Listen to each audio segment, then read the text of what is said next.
Hi everyone, how are you going? I'm Bande Sujato, and I'm going to talk today about a little thing that I like to call solutionism.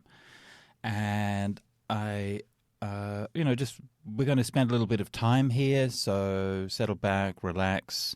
I'm not in any great hurry to reach the end of this little discussion, so hopefully we'll all enjoy the journey a little bit. I might just briefly summarize the argument at the beginning of the talk because then if you're in a hurry, you don't have to wait till the end and you can get all the good bits. So the idea of solutionism is essentially the idea that we can fix it, the idea that every solution has or must have a problem. And so I'd like to advance a little argument about this in relation to climate change. Now, empirically, we can observe the basic fact of climate change is that global atmospheric CO2, as measured at the Mauna Loa Observatory, is rising. It continues to rise, and it's rising at an accelerating rate, and it's rising despite everything that we've done to try to fix it. Now, also empirically, we can observe that over the entire time that we've been observing global atmospheric CO2, and for all the time that we can infer the global atmospheric CO2, there is a strong positive correlation between global atmospheric CO2 and economic growth. Everywhere where economies grow, atmospheric CO2 grows. So these are two empirical observations. A third empirical observation we can make is that in the mainstream environmental movement, the mainstream, whether what the greenies are saying or what the governments and corporations, everybody's saying about how to fix climate change, the idea of shrinking the economy is nowhere to be seen. It remains as a fringe movement. Whereas the things that are actually proposed to fix climate change have no actual evidential basis. There's not a single place in the world where having more electric vehicles, for example, reduces global atmospheric CO2, or where increasing the amount of solar energy reduces global atmospheric CO2. There's simply no factual evidence that any of these things work, because, see above, global atmospheric CO2 continues to increase. Now, the reasons for this are complicated, but what I'm interested in here is that if there's no empirical support for these things, and yet they completely dominate our discourse, this suggests that they are rather more of the kind of a metaphysical belief rather than empirical belief. And it's this metaphysical belief that I call solutionism. And so it's the idea that we can fix it, which is severed from empirical reality and becomes a dominating ideology. Now, I would place the origins of this solutionist ideology in the Industrial Revolution. And prior to that time, it seems to me that human philosophies, human religions, human cultures cultivated a balance between the things that we can fix and the things that we can't fix. And I believe that we have lost sight of that, and we are consumed by this hubristic idea that we can fix everything.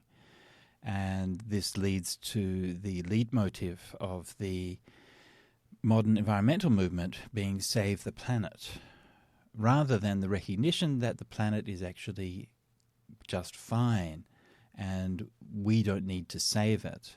We just need to stop destroying it. And so this idea that we can fix it, driven by conceit, is standing in the way of the actual solution. The actual solution is to reduce economic growth. And the pseudo-solutions based on technocratic futurism have yet to prove that they can solve the problem.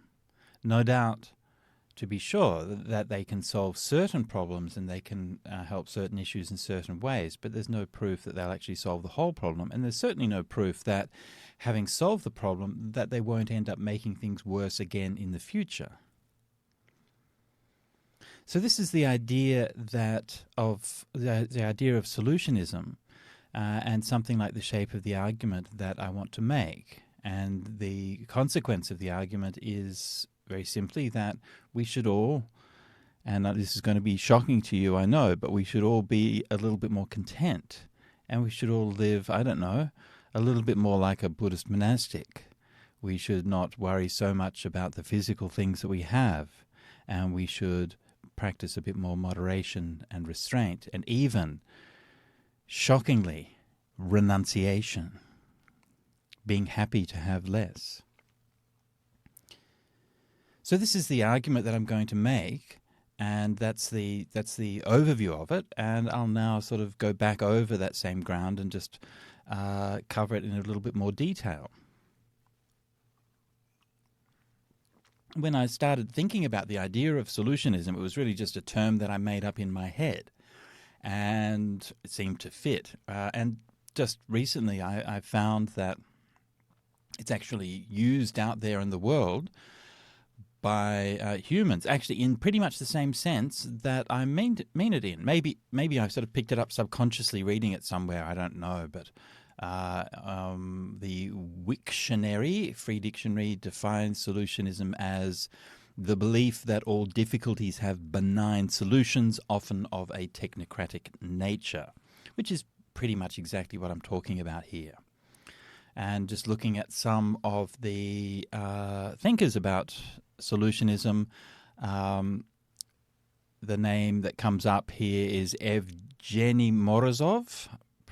Apologize if I pronounce the first name incorrectly. Evgeny, I don't know quite how that's supposed to be pronounced, Morozov, and he wrote a book called The Net Delusion, and another book called To Save Everything, Click Here, The Folly of Technological Solutionism. And he was formerly of Stanford and so on, so he's an academic, and he's writing about actually a lot of the same things that I'm talking about. I don't see that he's writing in the context of climate change as such, but in his The Net Delusion, which was published in 2009, he argued that Western do-gooders may have missed how the internet entrenches dictators, threatens dissidents, and makes it harder, not easier, to promote democracy. And so that's pretty far-seeing to see that in 2009 and today in 2022. We are definitely seeing that this is absolutely the case, and we are seeing the consequences of that in the fairly rapid rolling back of democracy worldwide. And as I speak, in early 22, we're now seeing for the very first time in my life, really, a lot of major institutional figures in American political theory who are warning of the possibility of coup and civil war and the collapse of democracy in the United States, something that's been unthinkable, really, for my entire life. So I don't know too much about Morozov. I will probably go back and read some of his things later, but I'm going to develop the argument in my own way. And let's start, as I usually do when I'm trying to think about climate change. I want to try to think about climate change and global warming in a way that is going to be grounded in facts and in a way that is going to cut through our fears and ideologies and the way that we've been conditioned to think about things. And so this is something that I've learnt over the years. It's part of my my personality, my training, what I think matters. But also it's something that specifically I learnt in my struggles with supporting bhikkhuni ordination, that is the fully ordination of nuns. And what I found was that I and others were making rational arguments to support the ordination of women, which we believed was more than sufficient. And when we saw those arguments, we were convinced, and many of us maybe had heard before in some vague way that it wasn't possible to have bhikkhunis or something, and we didn't think about it all that much, and we didn't question it or criticize that idea. But when we did dig into the issues and have a look, we found that actually, no, that's not the case, and so we changed our minds. And that's probably true of most of the senior monastics that I know of in this area.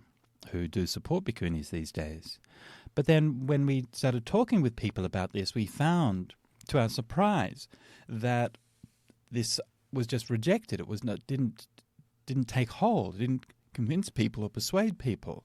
And instead, we got this variety of quite irrational and emotional and harmful responses, often from people who were in positions of seniority and leadership within the Buddhist monastic community. And then, of course, this then raises the question, what exactly is going on here?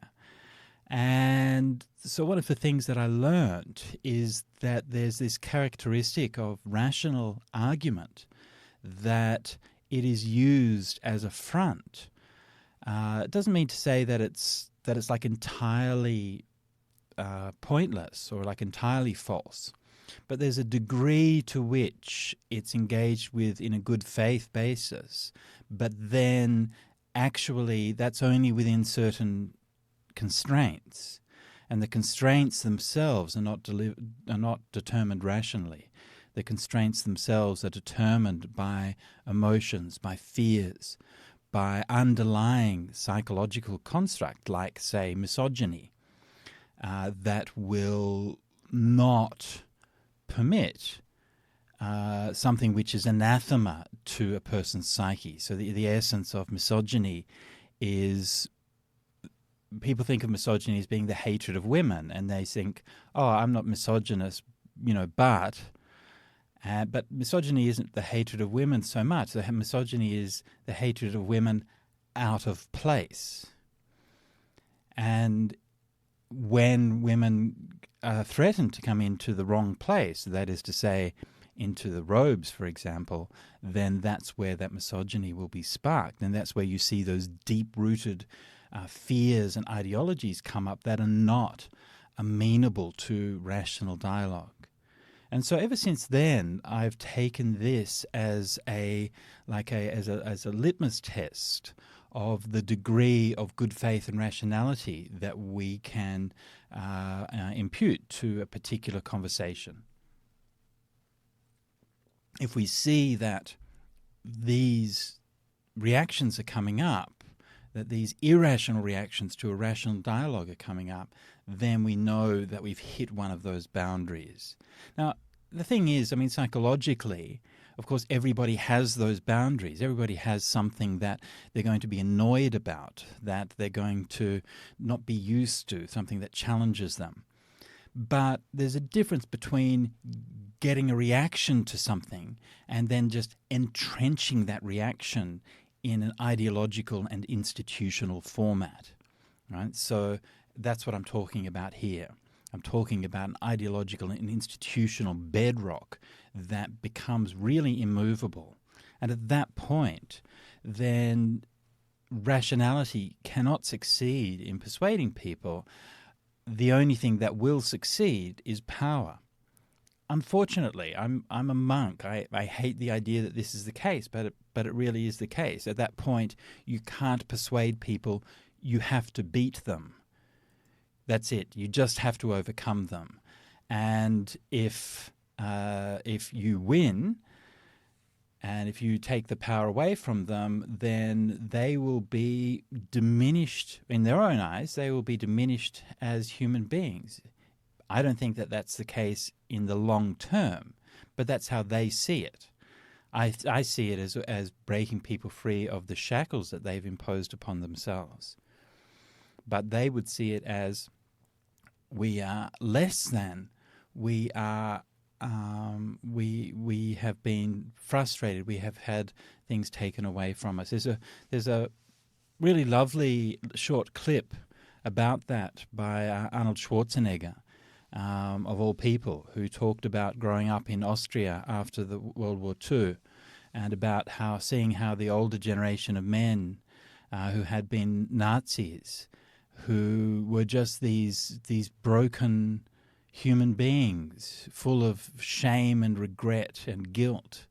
And, he was speaking to young men today who are getting caught up on this kind of Trumpian nonsense and MAGA nonsense and all of this kind of alt-right incel kind of nonsense. and saying this is where this leads. Don't imagine that this leads to you being a powerful man. It leads to you being a broken and shrunken person. So this is what I think has seized us. This kind of dynamic has been what seized us in the case of climate change, that we've got this ideological commitment to solutionism, an ideological commitment with deeply rooted both psychological roots but also sociological roots that make it unamenable to rational argumentation. And it seems to me a fairly straightforward rational argument to point to economic growth and to point to the relationship between economic growth and climate change. Specifically, that if we look over time, there is an extremely strong positive correlation between economic growth and global atmospheric CO2. Now, global atmospheric CO2, of course, being the primary driver of climate change. There are other things, methane, there are things like the collapsing of the ice sheets and so on, which also drive climate change and so on. So there are other factors involved, but the other factors that follow a similar pattern to global atmospheric CO2, and they sort of add some nuance to the picture. But the overall picture is really told very clearly and through a simple empirical measurement by global atmospheric CO2. Now, if we want to solve climate change, then the answer is really pretty simple. We cut the size of the world economy fairly drastically. We reduce the size of the economy by, say, 50%. And we do that, again, the way to do that, again, is fairly obvious, which is that you take the money away from the rich. And it's the rich who have that 50%. You take the money away from them. You don't redistribute that money. You destroy it. You simply get rid of the top 50% of the money in the world, and the people lead a much simpler lifestyle. And think about how I lived as a child, how people around the world lived in those days, and it was pretty fine most of the time. We didn't have so much fancy stuff. The cost of air travel and things like that was a lot more, but then so it should be. Houses were a lot smaller, but then so they should be. We had less, but it was fine. And we kind of forget, we have this illusion of progress, that we sort of think that somehow things in the past were like terrible and it was a bad place to live. I mean, obviously there are things that have improved. We don't have to roll back the social progress that we've made. We don't have to give up the aspects of technology that are genuinely useful and helpful, like, say, advances in medicine. But at the same time, much of what we experience as economic growth is really just sheer waste and nonsense. And we could get rid of it, and humanity actually, we'd whinge and we'd complain a lot, sure, but realistically we're not going to be any worse off.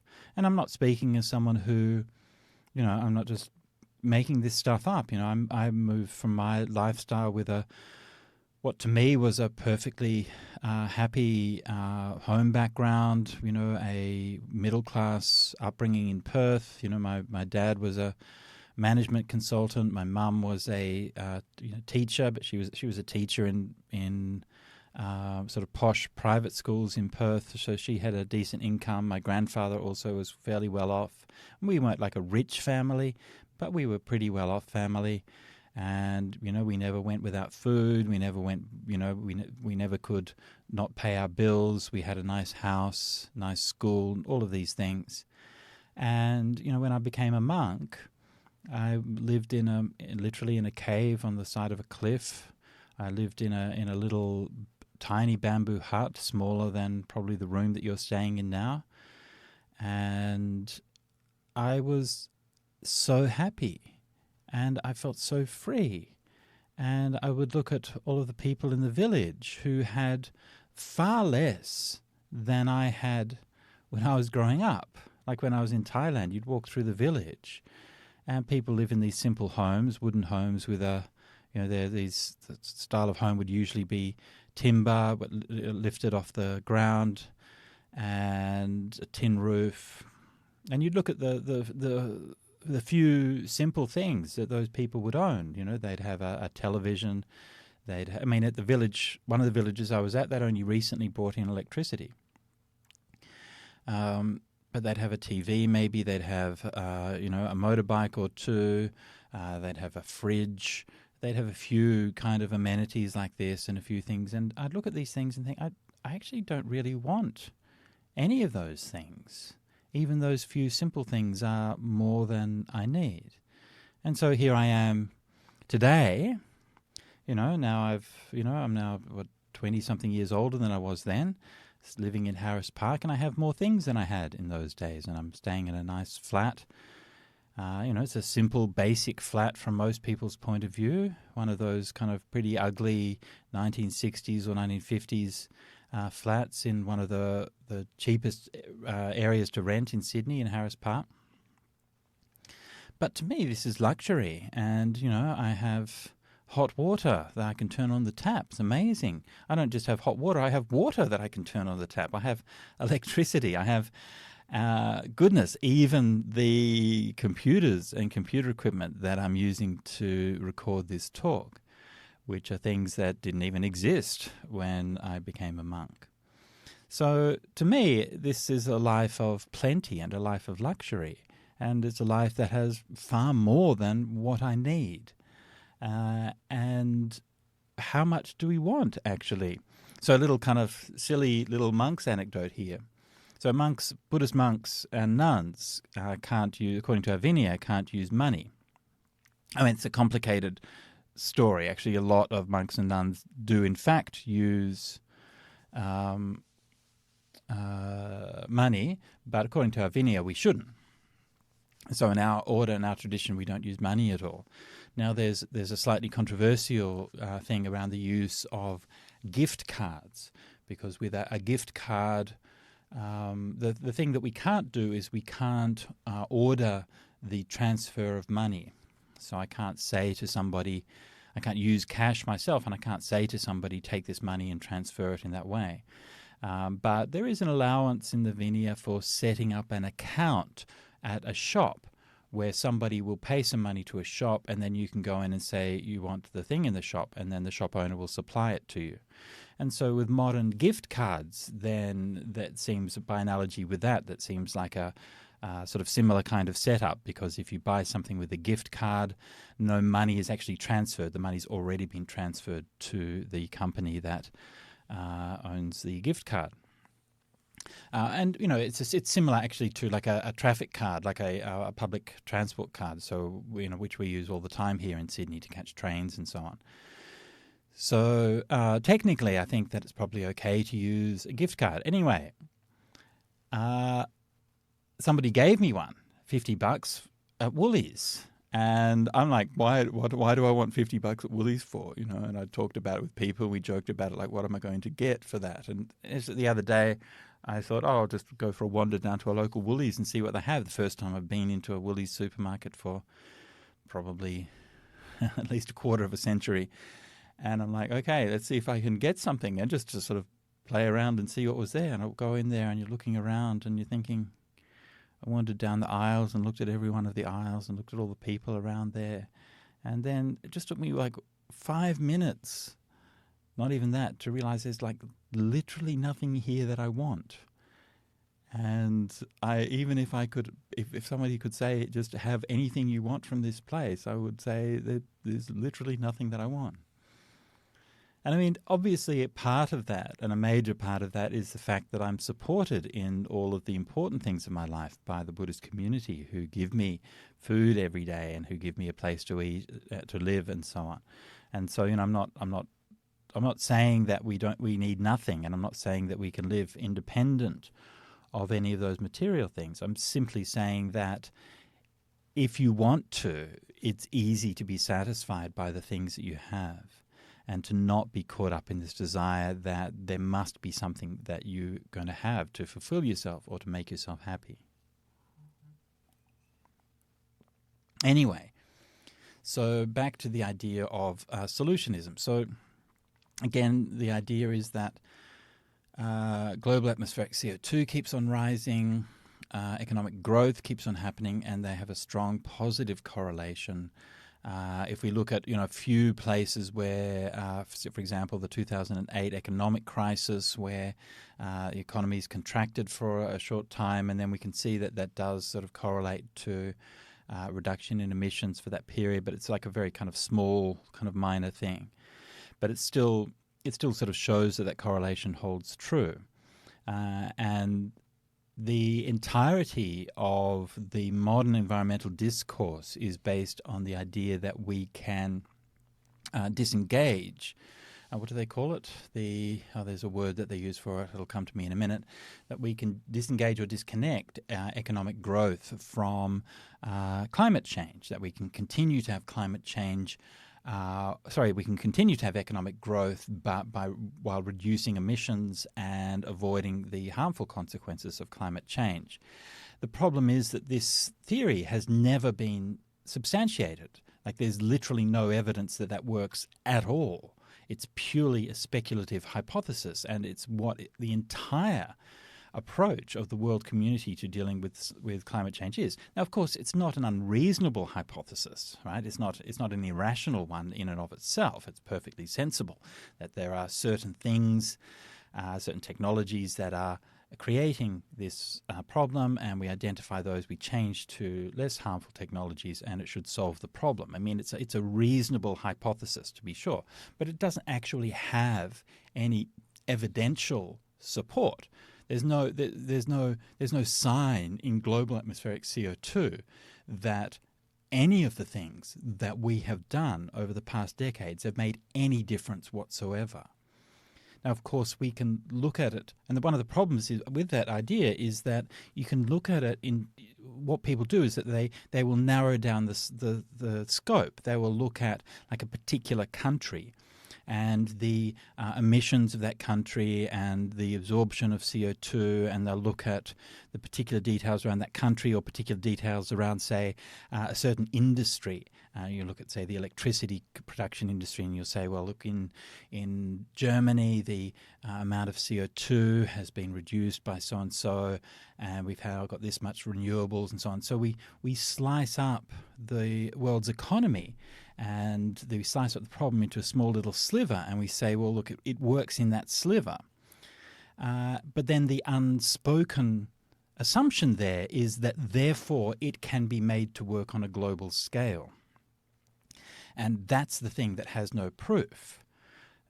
Actually, to scale something up globally is extremely complicated and very dubious. And there are all kinds of reasons why we should be skeptical about the idea that you can simply take a solution that applies in one narrow context and then scale it to the world. I mean, I can sort of list some of the reasons here. Number one is colonialism. When we look at the examples of where this has worked, it's typically in advanced Western democracies. And it's the idea that we can then scale that solution to fix the whole world. And that kind of argument, I hopefully shouldn't have to remind you, is the kind of argument which is colonialist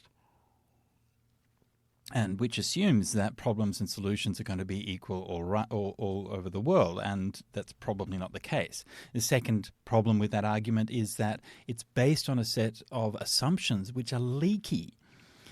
We can't divide particular industries or particular countries up and consider them separately because everything is so interconnected. And the borders of nations are porous, and the borders of industry are porous. And things can easily get shifted from one place to another. And so to think that we have somehow isolated the problem in one particular instance is based on a set of assumptions. Another problem that we have is the dubious nature of the problem of emissions, CO2 emissions. Like everything in our environmental response is based on CO2 emissions. And what is unfortunately overlooked in this is that it's extremely hard to measure CO2 emissions. I mean, think about it. How do we measure CO2 emissions? I'm sitting here right now. I'm breathing out CO2. That's CO2 emissions. I'm using a computer. That's using electricity. That's creating CO2 emissions. The manufacture of that computer, every key on that keyboard of that computer created CO2 emissions. Every glass of water that I drink creates some kind of CO2 emissions. Every weed that you pull up from your backyard has an effect on CO2 emissions. How do you measure all of these things?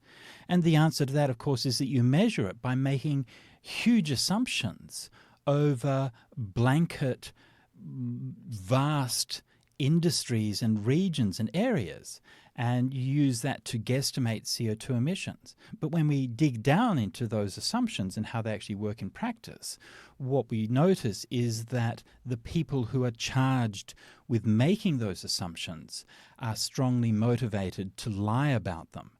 And that's why we find, for example, in recent months, Mercedes-Benz, for example, was lying about their emissions again. I mean, here you have one of the world's oldest, most respected firms in one of the least corrupt industrial societies just lying about their emissions, as we know that Volkswagen did a few years ago. It's still going on. It's in New South Wales, where I'm speaking. We've recently had last year had a major crisis with the idea of carbon offsets, and basically we've had. Basically, the way that the idea of carbon offsets is that you can pay money, and then somebody will pay to preserve a forest or something like that. So that then, therefore, that's showing that you it's eliminating the cost of your economic activity. The idea of carbon offsets itself is extremely dubious and was originally proposed as a sort of marginal sort of adjustment in at the edges. Like if there are certain things that we can't do, then we use offsets as a way to sort of fix up things around the edges. But because it's essentially meaningless, it's become part of the main part of the solution. And in New South Wales, it was shown that all of these scandals and corruption around the idea of carbon offsets, because you're essentially paying people to do nothing. And obviously this is going to entrench corruption.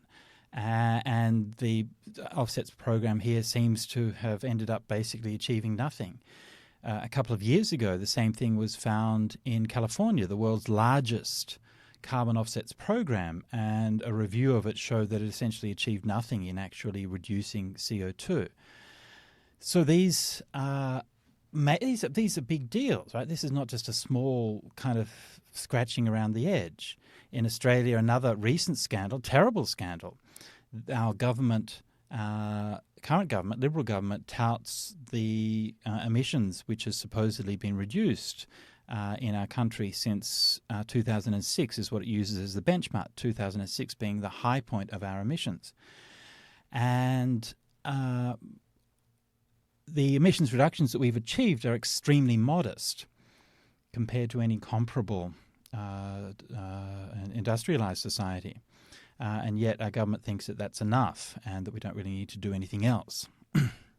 However, it turns out that those emission reductions are virtually entirely driven by changes in land use in Queensland and reduction of deforestation in Queensland. And it turns out further that there are two sets of data about deforestation in Queensland. One set used by the federal government, one set used by the state government. And the set of data used by the state government is far more accurate, far more detailed, and far more reliable than that used by the federal government. And if we use that, we find that all of those emissions reductions go away, that all of the supposed emissions reductions of Australia simply don't exist. And when the government was challenged about this, they said basically they're not going to do anything about it. So this is a scandal, and quite frankly, it should have meant the immediate dismissal of our federal government. How can we possibly be allowing this kind of maluse of data in the most pressing issue that faces us. I have reached out to our Labour Party to see whether they're using that same data or how they're going to handle this issue, and have not received any response so far. So we will see what happens there. Anyway, so these instances that I am talking about are far from being isolated, and a recent meta-study of emissions around the world showed that 20% of emissions are miscalculated around the world, and that's almost certainly an underestimate. And again, the idea why that's so is very obvious. It's because these things are being counted largely by governments and corporations who have strong motivations to lie. So we have this sort of perverse motivation that people have. So again, I'm coming back to this idea of solutionism and the idea that we can fix every problem. So we have these ways of estimating the scope of the problem which are based on a hypothesis that we can somehow fix all of these things, and yet that hypothesis, when we test it against reality, doesn't seem to actually have any ground. The successes that are being touted are successes that are either in a small limited sphere that no one has proven can be scaled up to a global sphere, or they are purely hypothetical speculations about the future. None of them are actually real. And if they were real, then show us the effect, show us the actual reduction in global atmospheric CO2. Everybody says they know how to solve this problem, and yet no one has actually solved it. Imagine that we had a medical profession full of doctors who told us that they could treat injuries and that they could cure illnesses, and yet not a single doctor had ever succeeded in curing a single illness. What would we think about that? How would we think about the medical profession? Well, this is where we are at with our responses to climate change. The problem remains unfixed. No one has ever fixed it. And yet we are still consumed by this solutionist ideology. So where does this solutionist ideology come from? Like, what is another way of looking at it? One of my great loves, of course, is the study and the understanding of ancient philosophies, and obviously primarily Buddhism. But this is something that I think goes much wider than Buddhism, and that I believe you find pretty much everywhere when you look into the way that ancient people thought. And by ancient people, I mean essentially people before the time of Newton, before the time of the Industrial Revolution. And that is the idea that for every solution that there is a cost, that there are certain things that we can fix, certain things that we can't fix. And I'm sorry if you're hearing the clanking of my keyboard in the background here. But I'm just looking something up very briefly. And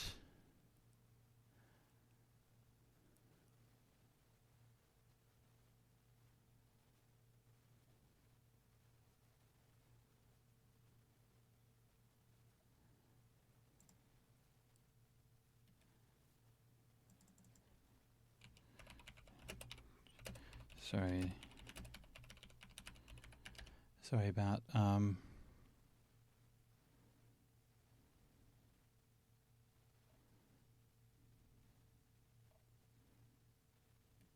all right, so yes, my apologies for that delay there. So apparently from I didn't realize this. So Reinhold Niebuhr, a theologian, who said, God grant me the serenity to accept the things I cannot change, the courage to change the things I can, and the wisdom to know the difference. And that, I think, is a beautiful summary of ancient wisdom. the serenity to accept the things I cannot change. In Buddhism, we might use the word khanti or patience there, to accept the things I cannot change, the courage to change the things I can, and the wisdom to know the difference. And that, I think, is the wisdom that we have lost through solutionism. And solutionism tells us that it is folly and defeatism.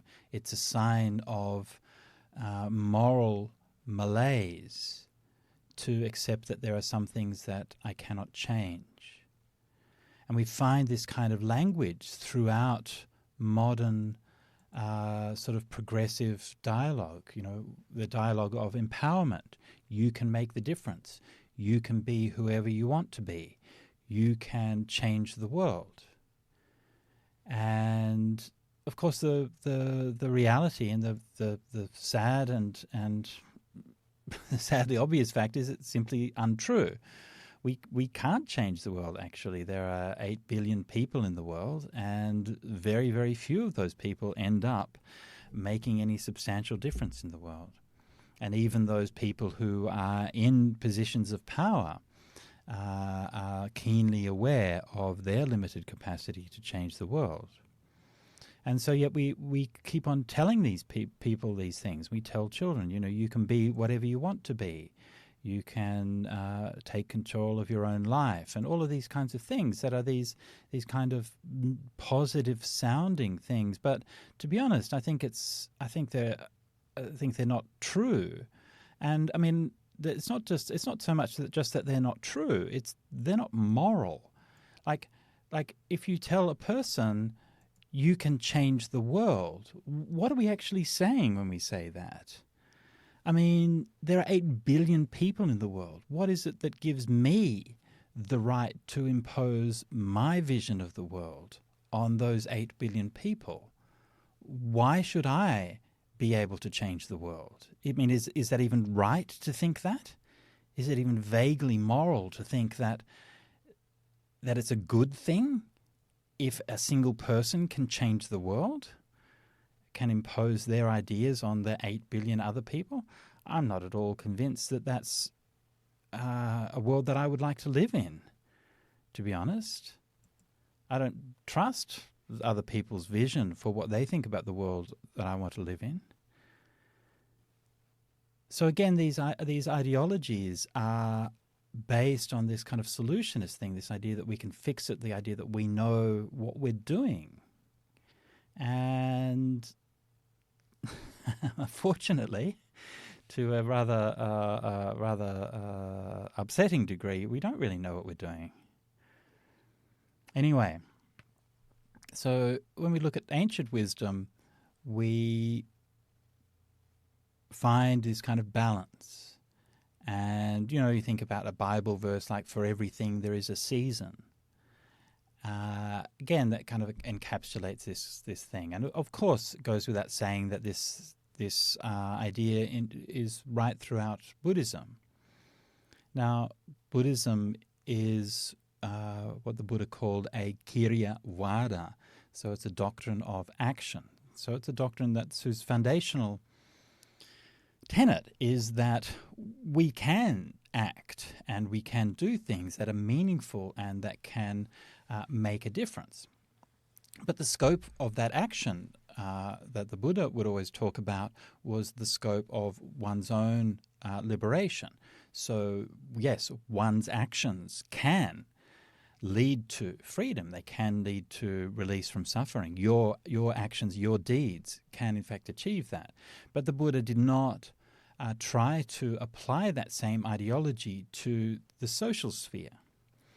Now that doesn't mean, just to clarify, it doesn't mean that the Buddha didn't care about the social sphere or that he dismissed the importance of it. There are plenty of suttas where he talked about social problems, political problems, economic problems. But obviously that wasn't his main focus. He was a spiritual teacher. He was a meditation teacher. His main interest was in helping people to be freed of the prison in which we have trapped ourselves in our mind. Right. So let's not trap the Buddha into our own expectations of him.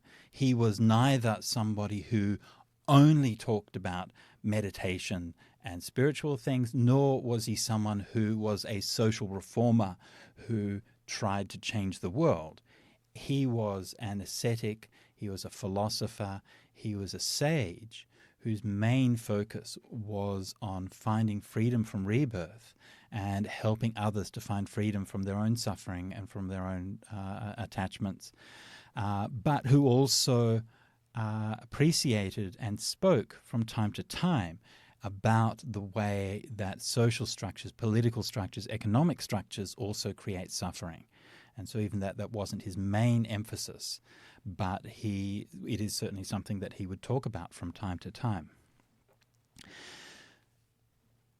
So as meditators, as people who are sort of learning from what the Buddha taught and who are sort of trying to embody in some meaningful way the teachings that he said, we get used to this idea that we can't fix everything.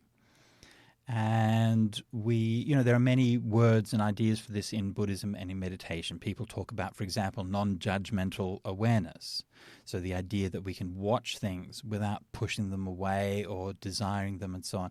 The idea of non-judgmental awareness is itself historically grounded and somewhat problematic.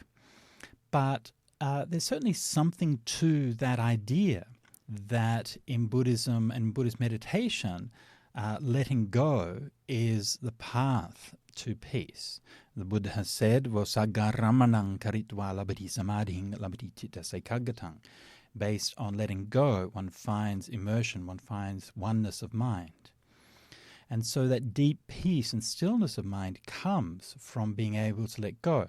Letting go of what? Letting go of desire, letting go of hate, letting go of greed, letting go of nervousness, of anxiety, of remorse, resentment, letting go of laziness, letting go of doubt. These are the things that we call the 5 hindrances. But it also means letting go of senses, letting go of sight, sound, smell, taste, and touch. And of course, these days there are a lot of people who try to argue that you can let go of your desire for sensory things, but still have those sensory things. So you can still see things and enjoy them, but you don't have any desire for them. And so this is the kind of way that people try to thread the needle to basically have everything they want in the material sphere and have everything they want in the spiritual sphere as well. The problem with that ideology is that, well, if that's really true, that you don't have any desire for it, then let it go. I mean, if I have a pot plant in my house and I don't have any desire for that pot plant, then I'm happy to give that away to someone if I want to. I mean, I might not have given that away, but if I want to, it's not going to hurt me. That's what it means to not be attached to things. So the only really way that you can prove that you don't have attachment to things is if they're not there. And until they're not there, you don't know. And you're lying to yourself. If you're saying that I have no attachment to the senses, and yet I'm not able to actually let go of those senses, then, yeah, I'm sorry, that's not how it works. Desire and attachment is always hidden by delusion. And it's delusion that tells us that we have let go of these things. And it's delusion that twists reality to hide from us the true nature of what it is that we're seeing. And this delusion manifests in more and more subtle ways. So we think we've overcome it, but really we're just seeing another layer of it. So this is why real letting go means being able to meditate and to not experience these things, not experience the senses. Now, one of the things that we learn as meditators is that there's a certain degree of action that we have to take, right? I mean, we have to, just on a very basic level, we have to sit in a meditation posture. We have to take the time out of our day. We have to create a space. We have to close our eyes and focus our attention on our particular theme of meditation. And we have to make an effort to maintain that posture and maintain that meditation in the face of our desires and the distractions and so on that are pulling us away from that. And so that takes work. And, we will, during the course of meditation, encounter things that are standing in our way, the hindrances, the obstacles. We will get tired. And sometimes you get tired and you just have to stick it out. Sometimes you feel desire. You maybe feel a longing for something. You feel hungry. Maybe you feel sexual desire. Sometimes these desires can be very strong. Sometimes they can be very small things. And, don't mistake the strength of our desire for the power of it. Because the power of a desire is not just how strong it is, but that's actually one of the least important things. Remember delusion. Delusion is what hides desire and hides the consequences of desire. So you can be sitting there in meditation. You might be consumed by a lustful desire, sexual desire, and you feel like your mind is on fire thinking about this beautiful woman or this beautiful man that you've seen, and thinking about, you can't get them out of your mind, and all of the things that you want to do, and you're consumed by this hindrance. But then you stick it out and you stay there, and it's actually that's right, you can let go of that. You can find some peace. Then a minute later, you find that you're up from your meditation seat and you are watching YouTube or answering your emails or cleaning the toilet or something like that. And that small little desire that has snuck under the radar and that's been hidden by delusion, that's the one that breaks you out of your meditation, where the strong and obvious desire failed because you could see it. You see how this works? So this is why I'm saying that it's not necessarily the strength of the desire is different from the power of the desire. Like the strength, the innate force of the desire is one thing, but if we're aware of it, then you can just stay with it and let it go. But it's those subtle things that we can't really see that drive us, and this is why we become addicted, and this is why these things become habitual. So as meditators and as practitioners, we learn that we have to act in order to proceed on our meditative path. But we also learn that fairly shortly there comes a point where it's much more about not doing than it is about doing. And when we experience these hindrances in meditation, yes, in some cases, we do something in our mind to overcome those hindrances. And sometimes that's the appropriate thing to do. However, the mind is tricky and it's always changing. And it's not the case that we just do something every time something happens in our mind. That's just exhausting. The reality is most things come and go without too much problem. This is just impermanence. So most of the time when thoughts happen, when anger happens, when fear happens, when delusion happens, we just be aware of it, okay? Hold it, okay? And then it goes. If we're not fueling it, it just disappears. Why? Because it's conditioned, because it's impermanent. And so we understand that these things are conditioned and they're impermanent, and we learn to let go of them. And this is how we learn that our desires are things that we don't necessarily have to follow. We can just have that desire, and it's okay. And then after a while, that desire will go away. And we see this not just once, not but just twice, but we see this again and again and again. It becomes a constant part of our life, that we are reprogramming our minds. And in a way, you can see that through doing this and through meditation, that we're reprogramming our minds away from the idea of solutionism, away from the idea that we can fix things, and the idea that, yes, there is a certain amount of things that we can do, and then there are a certain amount of things that we can then let go of. And the letting go is often the more powerful part. So this is something that I think if we follow Buddhist meditation properly, then we will condition our mind to see things in this kind of way. But it's not something that applies only to meditation. If we look at the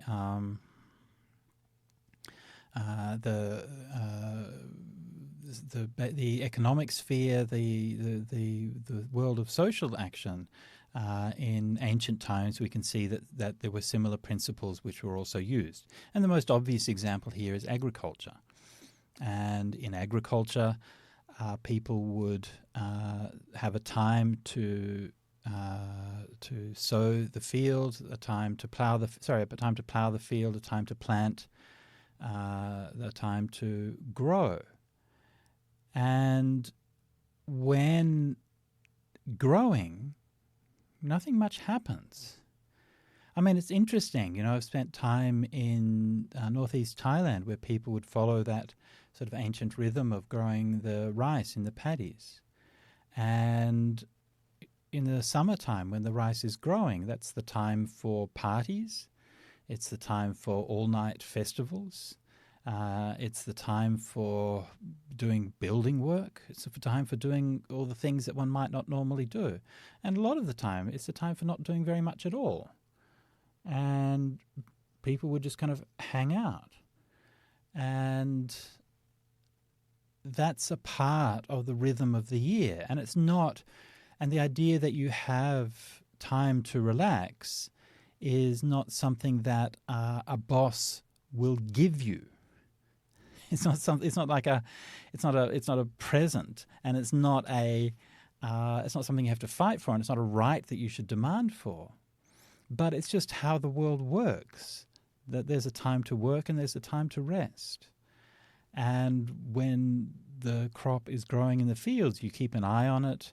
You adjust things or whatever if need be from time to time, but mostly if things are going okay, then there's not much to be done. And then when the harvest time comes, of course, then the work of harvesting, threshing the rice and so on, then is hard work once more. So this is this idea that there are certain things that can be done and certain things that we just let happen according to nature. And that's wisdom. Now, that wisdom of wanting things is not something that just happens. And this, again, is I think something that we lose sight of in modern times. We somehow imagine that there's this kind of ancient way of doing things, that people have this kind of innate wisdom and so on. And we have this very romanticized idea of how these things work. And, I often speak in praise of traditional cultures and in praise of the values that people had in those days. And, please don't think that I'm somehow naive or romanticizing these things. I understand full well that these cultures have many problems as well. And, I'd have to say for myself, I don't want to live like that. I mean, I want to have the internet. Sorry. Sorry, I'm sure that's my defilement, but, I'm not perfect. And I want to be able to live in a world where, where we have, I don't know, different kinds of food available from different places, or we have fresh vegetables in the winter, and a lot of the kinds of things that we take for granted, running water, a lot of the conveniences that we have that were not present in those. Well, I'm not romanticizing that, but I'm just saying that there is something about it that we have lost. Now, how does that come to be, right? I mean, how do we actually program ourselves to find this balance? You see, I think like if you ask most Buddhists about like what's the problem with our world today, what's the problem with climate change and so on and so forth, then most people are going to say something like, well, it's because of people's desire, because we're too greedy. Fine. But people have always been greedy. Human nature hasn't really changed. What's changed? What's changed is our capacity to make use of that greed through the use of technology and through the Industrial Revolution. What did we do before then? How did we actually live and teach ourselves about this sense of balance? And one of the things that we probably don't want to hear is that the main way that human societies did this throughout time has been through the sacrifice. Human sacrifice, animal sacrifice, and this is how we taught ourselves these things. We taught ourselves that there is always a cost. And when we wanted to grow a crop for the next year, we would come together as a community and kill one of our own, often one of our children. And this is a practice which appears all around the world in different ways. It appears in countless cultures. And when we look at it from today's point of view, we tend to think, how brutal, how inhumane, how could people possibly have done that? And we rarely seem to think, why? Why did people do such a crazy thing?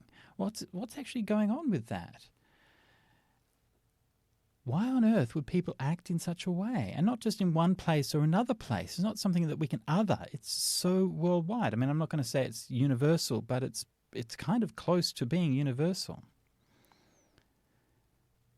So what the sacrifice does is it subsumes our own individual desires and our own idea that we can fix things, that we can do things under the social welfare of the society as a whole. And so we say that we sacrifice. What is the basic sacrifice? Well, one of the basic sacrifices is very simple, that we throw seed on the ground instead of eating it. Why would you do that? Why would you take perfectly good food and just throw it on the ground? It seems kind of crazy. And all of the effort that we take to clear the ground, prepare it, and so on.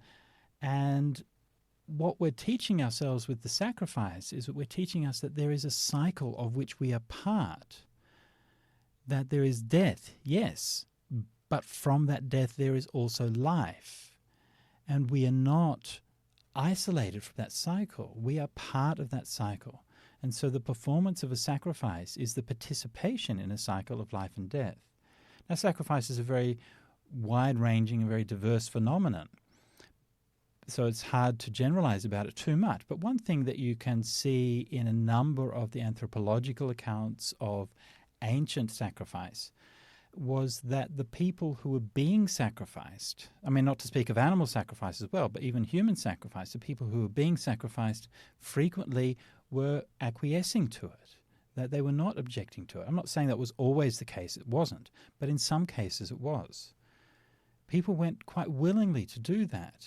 They felt proud because they would, in a sense, become part of the divinity that is nature and is that cycle of life. And they believed that their sacrifice, their lives, would lead to the life of their family, their friends, their communities, and it would lead to the flourishing of the world. And this is the ideology that underlies the sacrifice. So what the sacrifice does is it shows us that things have a cost. And if we want to grow food for our community, there is a cost to that. Now, when we come to the industrial era, we become consumed by this idea, maybe there isn't a cost. Maybe we can just do what we want and get away with it. And instead of making a sacrifice to grow crops, we make fertilizer. We put that on the ground. Hey, we got plenty of crops. Great. Now, look, I'm not a fan of human sacrifice. Please don't mistake me. I'm not saying we should do that. It's not the point here. The point here is that through industrial means, essentially through the use of fire, we are able to transform matter and we can bend the world to our will. And we imagine that if I can put fertilizer on the soil and get a good crop now, that therefore that is a universal solution that I'm always going to be able to apply. And we don't notice the fact that that then relies on a whole range of other things, like creating monocultures, destroying the complexity of ecosystems, the extraction of the fossil fuels to manufacture the things, the side effects of the pollution of them, and so on and so forth. And so all of these things are externalities. They are shifted outside of our sphere. What we're interested in, the fact that we can put this chemical on the soil and get crops back. And so the cost is still there, but the cost is marginalized. And we don't internalize the fact that we are participants in that cost. So this is where I believe that solutionism comes from. Solutionism fueled literally by coal. We dig the stuff up, we burn it, we create heat. We use that heat to boil water. We use the water to turn a turbine. We use the turbine to create physical motion or to create electricity. And we use that to do work in factories and in homes all around the world. And all of that is externalized. We don't see how it works. We don't see the consequences of it. We only see the thing that we want. And that's the thing that we have most effectively done. And so by narrowing our scope to what's in front of us, by not accepting the depth of the sacrifice that we make by participating in the cycle of birth and aging and death, we have convinced ourselves that that narrow slice of reality that we see is scalable to the whole world. We can make this solution, we can apply it to the whole world, and it will somehow work. But history tells us that that's just not how things work, because things are more complicated and because everything has its cost. And if we're not paying the cost now, we will pay it later. And if we're not paying the cost here, we are paying it over there. And the true genius of our technological society has been to hide us from the cost of what we're doing. We are Siddhartha's father. We are Suddhodana, the father of Siddhartha, who created an illusory bubble within which his son could live, where he wouldn't see aging, sickness, and death. That's the world that we have created ourselves with the power of our technology. And we've convinced ourselves that our technology is, we can keep on doing that it's just a matter, if we can see a glimpse outside of that bubble, then that's because the technology isn't good enough. We just have to keep doing more of that. We have to create a better bubble. We have to patch it up. We have to tweak it. We have to adjust it. And the problem with that, of course, is that we can adjust small individual things and make them work a bit better. Great, that's what technology does, but then that is then assumed to be a grand narrative that technological fixes are going to save us. And this is where it becomes a magical invocation. It's not an empirically based reality at all. It's an ideological commitment to a belief of it in a technocratic future. Technology is not going to save us. There are not solutions to every problem. The reality is that we know how to solve climate change, and that is to get rid of money, to take all the money of the rich and just get rid of it. That's it. That's how we solve climate change.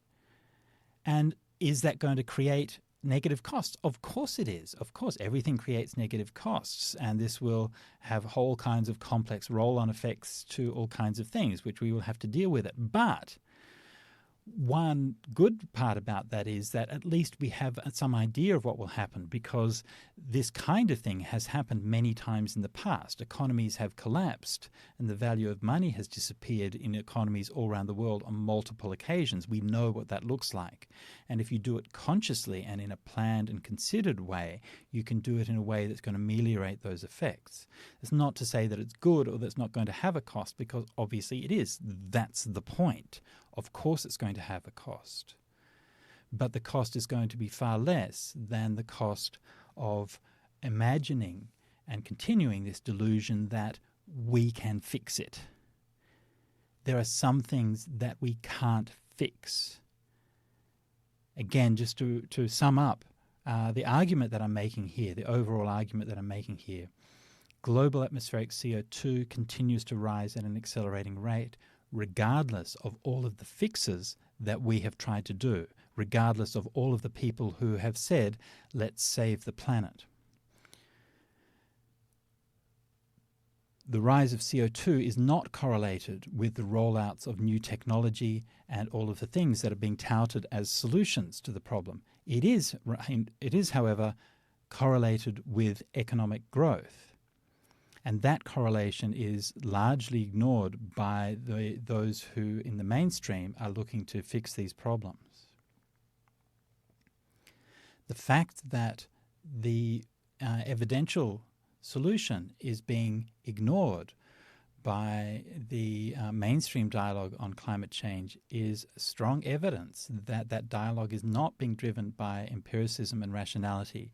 It's being driven by an ideological commitment, and that is to say, by a metaphysical belief driven by delusion, which is divorced from reality.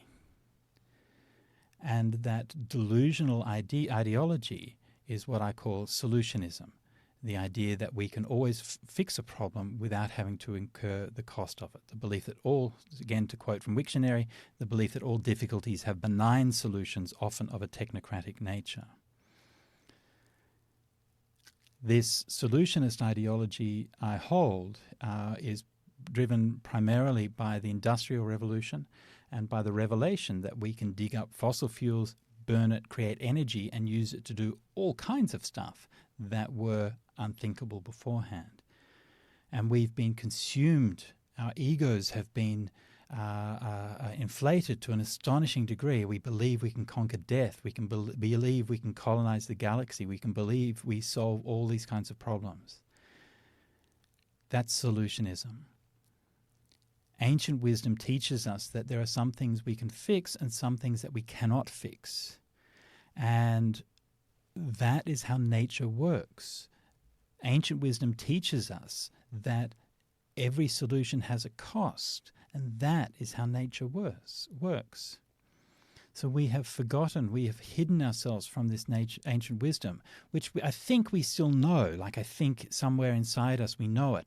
But what we have lost is the social, the religious, the spiritual mechanisms to internalize and instantiate that ancient wisdom. Social and religious mechanisms which, for a large part of humanity, were embodied in the sacrifice. Now, obviously, there are ways of doing this that don't involve sacrifice. And in fact, the rise of the great world religions, that was precisely what they were, the axial-aid religions, Buddhism, Taoism, Hinduism, Jainism, Islam, Christianity, Judaism, and so on, all arose with this idea that we can replace, to a greater or lesser degree, the practice of sacrifice with an internal understanding of a commitment to a higher good that would allow us to live in a way that was sustainable and holy and sacred and good, but without the cruelty of committing sacrifice. That's the purpose of the big major religions that we have around us. So this is possible, but we have forgotten it, and we are not applying that religion, and even the people in the religions themselves are not really following that. They have become as consumed by solutionism as everyone else. Not everyone, obviously, but a lot of us have. So, empirically speaking, the obvious and straightforward solution to climate change is to reduce the size of the world's economy by taking the money away from the rich and getting rid of it. It's called taxes. And there is no theoretical or insuperable practical obstacle to doing that. The real obstacle to doing that is ideological. It's because we believe that we can find a solution, and we are betting everything on that belief.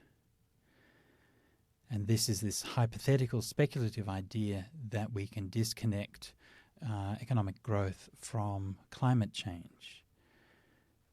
I hope that that speculation proves to be correct, but I fear that it is delusional and it will not be correct.